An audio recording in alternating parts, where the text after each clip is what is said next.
27 दिसंबर 2023 को अयोध्या में राम मंदिर को बम से उड़ाने की धमकी दी गई।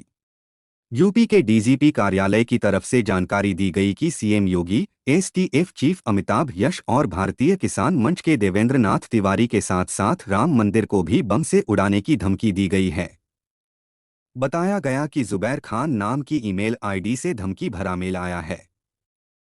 हालांकि जांच में आईडी फर्जी निकली और पुलिस ने धमकी देने के आरोप में ताहर सिंह और ओम प्रकाश मिश्र नाम के आरोपियों को गिरफ्तार किया। आरोपियों की गिरफ्तारी के बाद प्रशासन और पुलिस ने चैन की सांस ली, क्योंकि राम मंदिर में प्राण प्रतिष्ठा के मौके पर साल 2005 जैसी घटना किसी भी कीमत पर बर्दाश्त नहीं की जा सकती।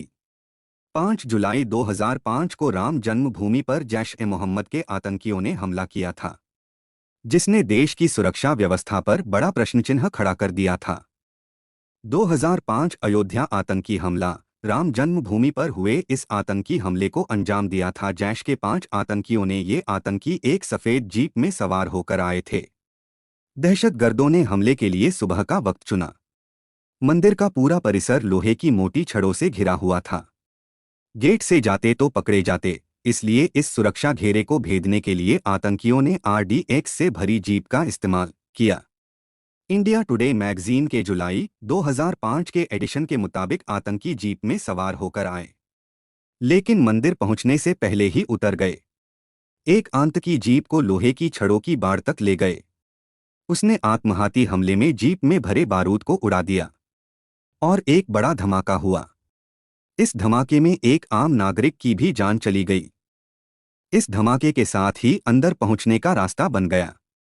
हालांकि इसके बाद भी एक दीवार थी, जिसके अंदर के परिसर में गर्भगृह था। आतंकी मंदिर से महज 50 मीटर की दूरी पर पहुंच गए थे। 3 आतंकियों ने अंदर की दीवार पर चढ़कर मंदिर पर हथगोले फेंके और रॉकेट दागे, लेकिन उनके ये मंसूबे कामयाब नहीं हो पाए। मंदिर पर हथगोले फेंकने के बाद उन्होंने मंदिर की सुरक्षा में तैनात जवानों पर गोलियां चलानी शुरू कर दी। तुरंत जवाबी कार्रवाई हुई। दोनों तरह से काफी देर तक गोलीबारी हुई। एक एक करके सारे आतंकी मारे गए। एक आतंकी मानव बम बनकर आया था।